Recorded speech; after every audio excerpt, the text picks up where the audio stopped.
Welcome to episode 91 of Anchored in Education. I'm E. Scott England, and Anchored in Education is the podcast dedicated to all things education. Educators across the world routinely engage in conversations surrounding fundamentals, concepts, and new ideas that improve this great profession. Sometimes we agree, other times we disagree. But at the end of the day, we are all anchored in education. It has been about a month now since Jodie Eckleberry-Hunt has joined us. I value the insight she has given us in the 2 previous episodes she has been on. If you haven't listened to them yet, go back and listen to episodes 79 and 86. Today, she returns to talk about teacher resilience. When Jodie and I first started discussing episode collaborations, this topic was not planned. But during natural conversation, she mentioned a workshop she had done with her area schools on teacher resilience. We talked more on how this great profession has always been demanding, but that since the pandemic, it seems as though the need has increased significantly to open up the conversation again on resilience. Jodie is going to talk about strategies we can use as educators to help avoid that negative self-talk and what we can do to push ourselves more toward happiness. Jodie, welcome back to Anchored in Education. I feel like I just left. Well, and I don't want to get you too excited because you're not done with us yet. We know that you'll be back next month to talk about an exciting new book that is going to be coming out with Turner Publications on February 14th. But before we get to that new book, today we're talking about teacher resilience. Now, it's not really anything new, and I'm really sure throughout the course of your career in counseling, you've seen teachers who might be struggling with one or more aspects of the job. But have you seen an uptick since we've been through the pandemic? And if so, how does it look different than it was before? Absolutely. So teaching has always been a tough career. You've got students who struggle, few resources. You're managing a lot of different variables, parents and mandates and all of that. However, the reason why I did a workshop on resilience, which is what I had mentioned to you, is because I felt like I needed to do something. I did see an uptick in not only teachers, but school personnel coming to seek my services for counseling. And I was just horrified at the stories that they were sharing. So again, it wasn't necessarily just that students were struggling. It was having a window into students' homes. And I would hear things like they would witness maybe something inappropriate, and then they would teachers would worry about the kids because there's the video screen. So they could see, again, into the student's home and having some disturbing and intrusive thoughts about that. I had school personnel come to see me and say that parents would call in using very vile, abusive language. Sure. Around masking and, you name it, vaccines, et cetera, and just sort of being shocked at that I guess a loss of innocence in that the ugliness in people, and you just go to work trying to do a good job. So there and you're attacked in that way. So there's that. And then I also had people who talked about the increasing intensity of active shooter training and it triggering traumatic reactions, and all sorts of stuff. So I indeed did see an uptick in a lot of different areas around the same time. And I thought to myself, I want to do something. So I offered to provide some free resilience workshops at my local school because it was the one thing that I could do. Yeah. And I don't know, like when you speak of teachers that carry that weight of what their students tell them or what they observe, I don't really know what an official term of that, but is it kind of like a secondary trauma almost, in which you're not an active player in that, but it still impacts you? For sure, because there's that helplessness. You care about the person, you care about the kid. But then there's a helplessness because that you've seen something, and it's not necessarily abuse that you could just call up and report, right? So it doesn't, because then you would have an avenue to address it.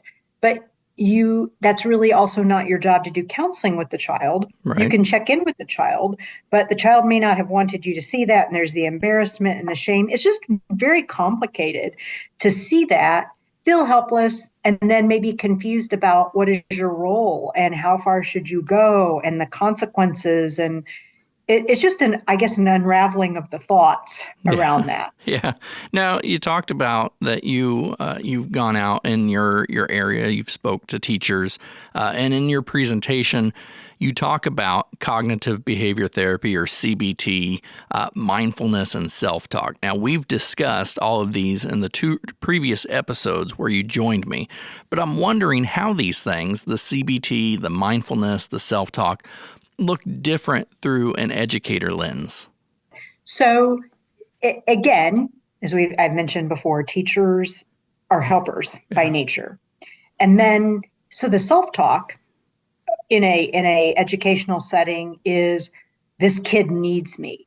And if I don't, there are all these consequences. Mm-hmm. And you can begin to tell yourself a story that you become, it's all on your shoulders.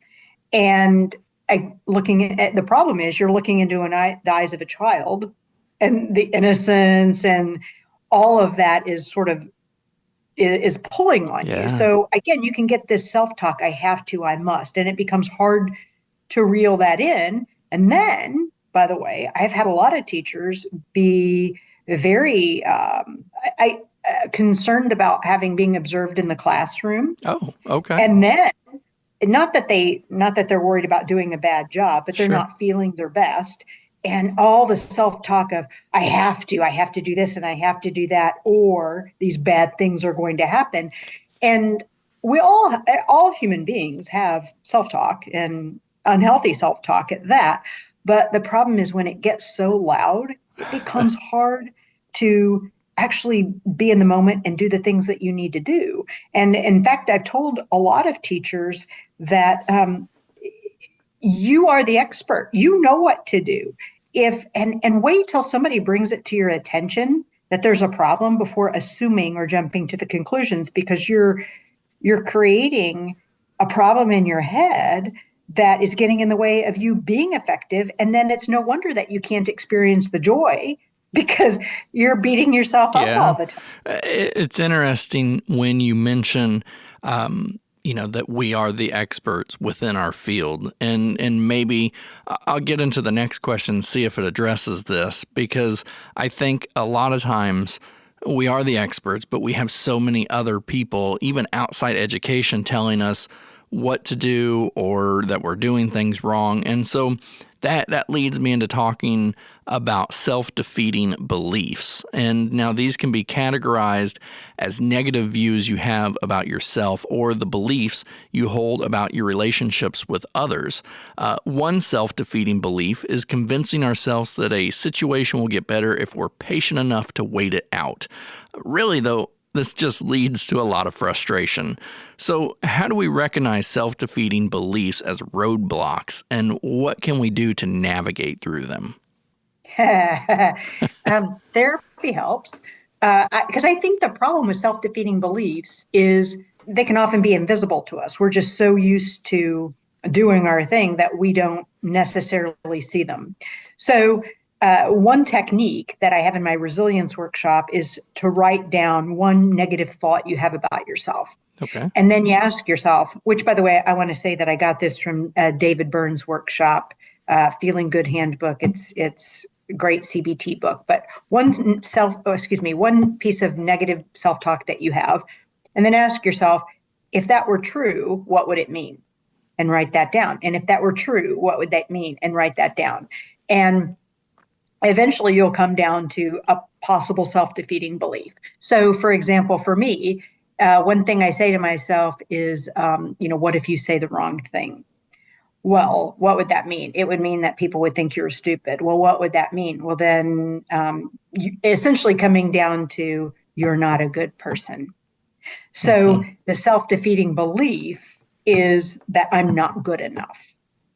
Now, I don't know. Now I have completely lost track of the second part of your question, but that's how you identify the negative self-defeating belief. But here's the thing. It doesn't go away just because you've identified it. Okay. It just means, okay, I can know that's there and I can work to manage it because it's not true and it affects me in negative ways. Well, and that actually answers the second part, which is how do we navigate them? And so it's becoming aware is what I'm understanding, and it's also the understanding that they're not going to go away, and so it's how you become aware and address them, but then continue moving forward. Is that right? 100%. It's like if we've had negative experiences as a child, they do affect us, and just recognizing it doesn't make it go away. That is a comparison. I'm not saying all self-defeating beliefs come from that, but that is a comparison. It doesn't go away. You can just say, oh, I really have to pay attention to that. Yeah. And I want to interject into our conversation real quick to go back on something that you opened that last question with, which was therapy. And so, I don't know if it's just me personally or if this is a commonly shared thing, but it seems like a lot of people feel ashamed to admit, like, I need to see a therapist. I need to go into counseling. But this really shouldn't be something that we should be ashamed of, but it should be more looked upon as the ultimate, like, self-care, recognizing where we are. 100%. I laugh because early on, I said this in my career, like, do you go for a massage? This is like a massage for the brain. That's what therapy is. But the way I look at it is, if you want to be your best self, why would you not want to go talk to somebody about learning more about you, what your strengths are, what challenges are, what are the barriers, what's tripping you up, what's getting in the way? It's all in how you, as with life, it's all in how you look at it. I see therapy, counseling, whatever you want to call it, as an opportunity for you to get one step closer to your best self. Now, a lot of people wait to go in like, I have a problem I want to address. That's fine. But I think everybody, well, I shouldn't say everybody. I think that there are some people who maybe don't have, aren't ready to necessarily self-reflect and maybe have but most people can benefit from some sort of counseling across the lifespan. Because let me be clear, I don't believe that therapy is something you go in and you resolve an issue and you're done. I think it's part of, like, let me go in, get to know somebody, get to know myself, open a door, go out and work on it, and keep dropping in therapy as that issue continues to unfold in my life.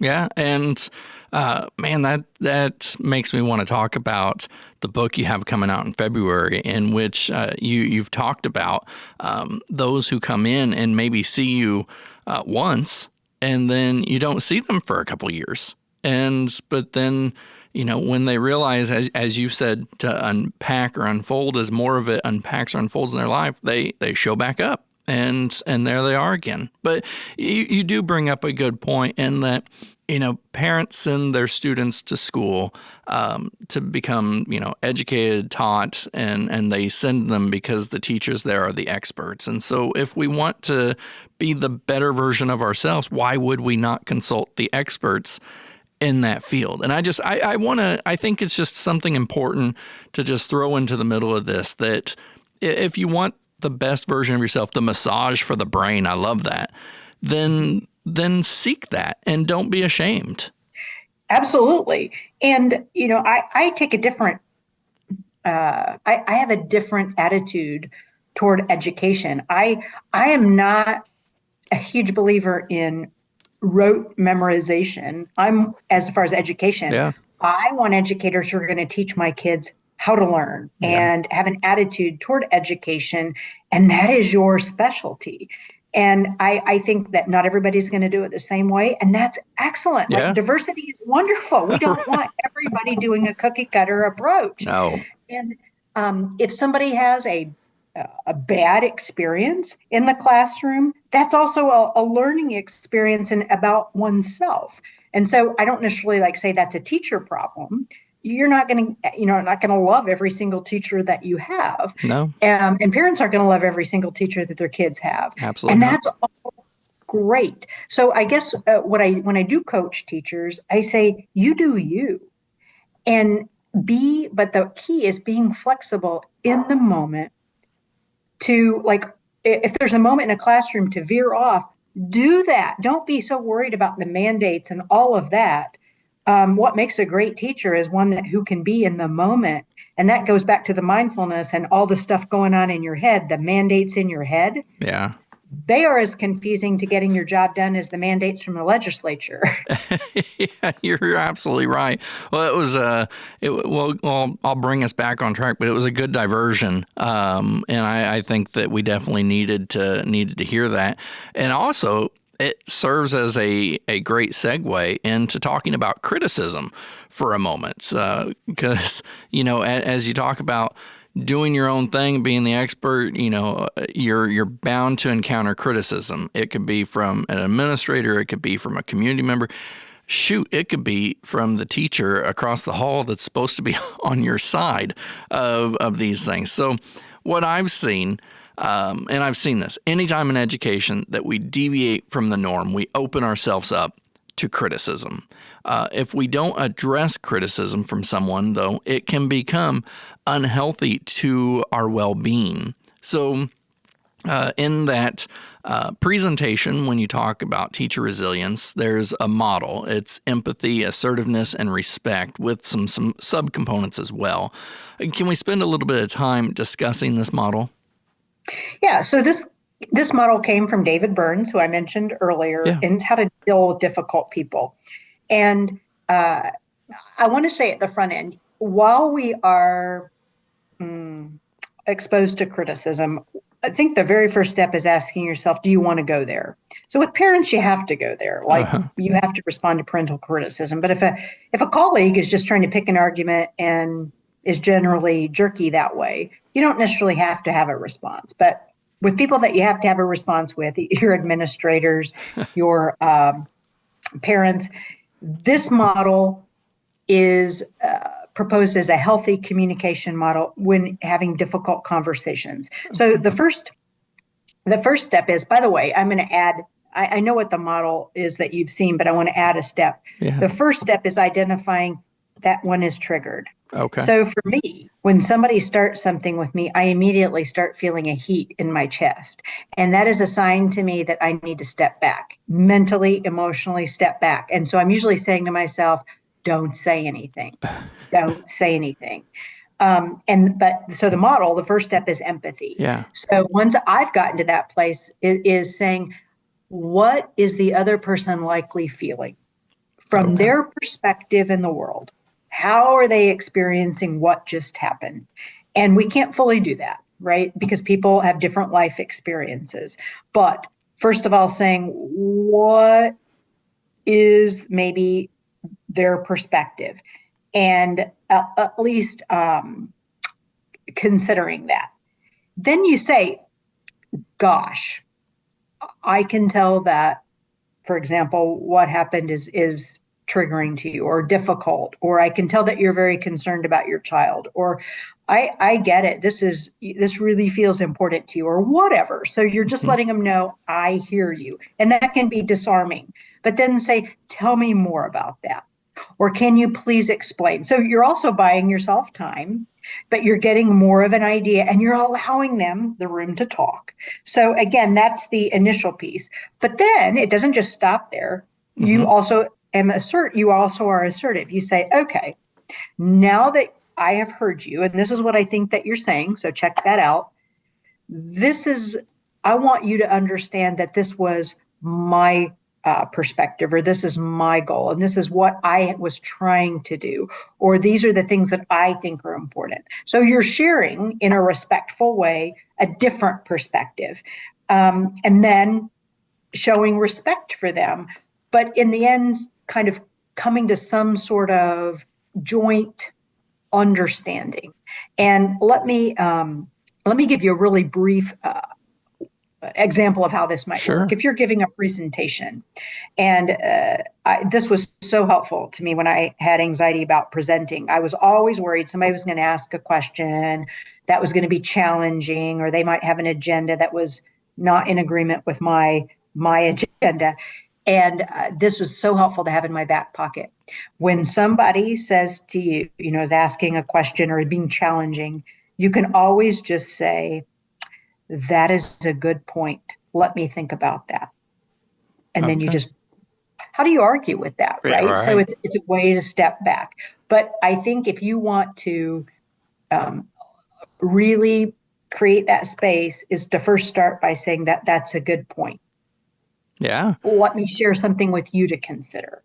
Well, and as I'm listening to even you describing for yourself, your first step is, to take a step back and to, not to say those first thoughts, that I really think a lot of times criticism maybe is misidentified as criticism, and maybe it's more of a misunderstanding, but we take it as criticism. We fire from the hip, so to speak, and then we embroil ourselves in this conflict that really, if we would have taken a step back, we would have looked at it through the perspective of the other person, it could have been avoidable.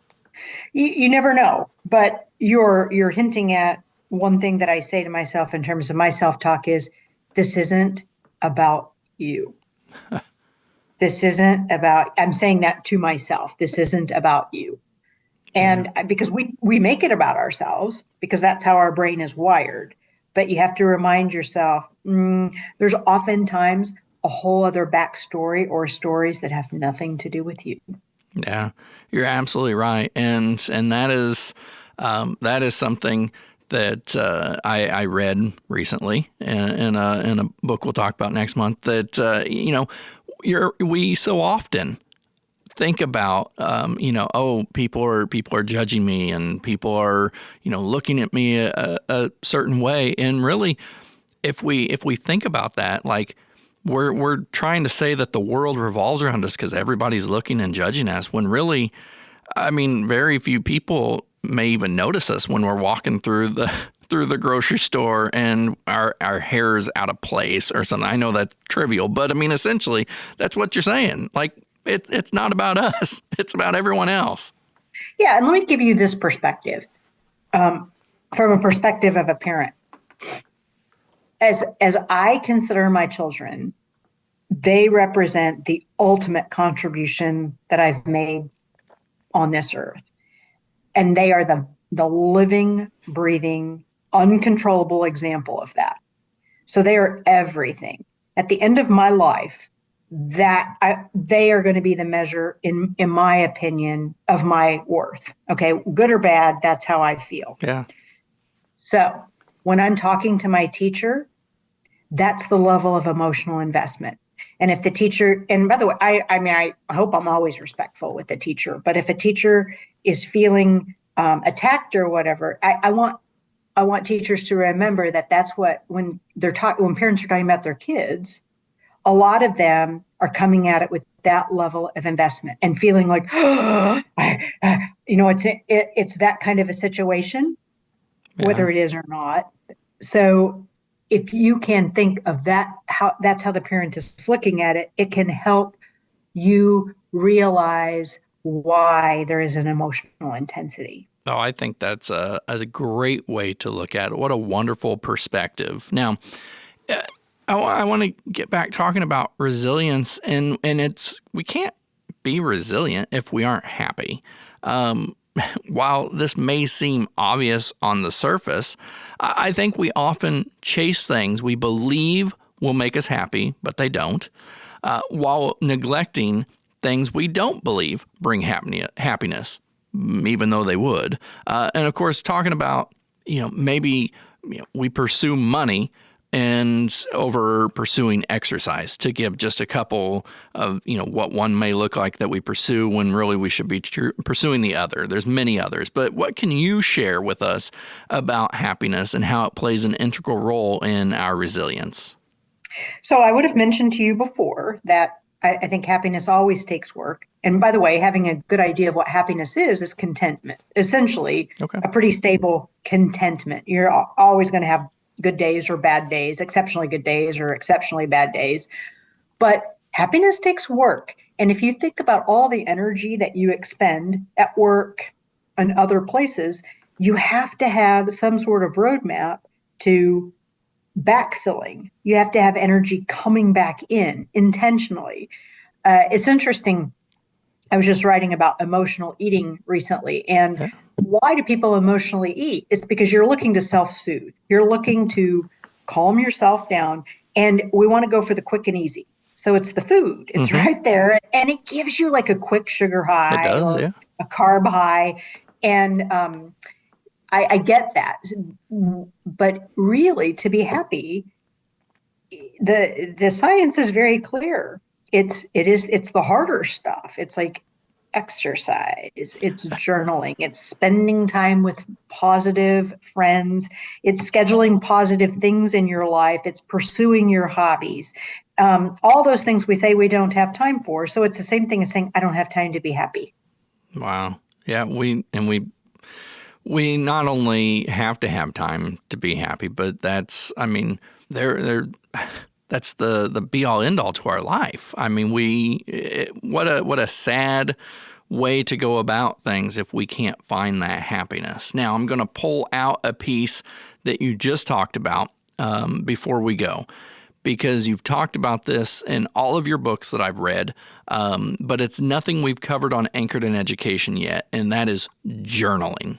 So you just mentioned it, but I mean, if anybody picks up a book that you have written, at the end of every chapter or section, you've got journaling exercises. So you're a huge proponent on journaling. I want to spend a few minutes talking about journaling. So how to do it, along with the benefits associated with it, and how this can even help us become more resilient. So, as you can imagine, folks are sitting across from me in the counseling space, and I explain exercise, and they're looking at me like they want to throttle me. I have a very similar response for when I talk about journaling, Okay. but I am all about the evidence. Like, I don't just make up these horrible things to tell people to do. They come from the literature to show what works. And if anybody wants to check it out, James Pennebaker, fabulous researcher on expressive writing. Okay. And he studied it relative to trauma at first. Two groups of people who had something traumatic happen. One group was asked to write for so many days and for so long each day about what happened, how it made them feel, all the sensory experiences, and how it affected them in the present. And the other group was told to write about whatever. And, the group who wrote about their trauma had immediate distress. Wow. But then long-term reductions in traumatic intrusive thoughts and PTSD-like symptoms. The other group had no change. And from that platform came a ton of research in all different areas. There have been studies of expressive writing around diabetes and blood sugar control, heart disease, cancer, HIV/AIDS, psychoneuroimmunology, immune function, depression, anxiety, of course, trauma. There's a written exposure therapy protocol. So there's a vast amount of research. But people get really upset when I talk about journaling or expressive writing because they want rules. And there's no one way to do it. Expressive writing, to say that, okay, there's just this cookie cutter approach, just sort of disregards there are a lot of differences in society. So what I suggest to people is maybe just getting in the habit of letting your thoughts and words flow out. So essentially, it's taking all the chaos in your head and you're assigning it language and you are putting it out on paper or on your computer. And it's helping your brain digest or process complex experiences.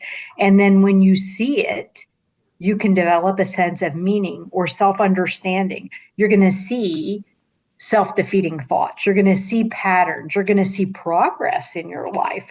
But that's a very simplified explanation. But I tell people, just get in the habit of every day or every other day writing for 10 minutes, whatever you want. Don't worry about grammar. Don't worry about somebody reading it. Get your feelings out, or you can actually reflect at the end of the day. How was my day? How are things going? What things are on my mind about tomorrow, to give yourself some peace to go to sleep well at night, which is another real benefit. But that I want to throw in really fast, that the thing that people are most scared of is, well, what if I die and somebody finds my journal? And I say that's a that's a possibility. But maybe you have an agreement with a friend or somebody that if you go into the hospital, you have some sort of injury, that somebody will go get your journal and destroy it. Or maybe you write every day and you destroy it at the end, which is not ideal, but it's maybe a middle ground.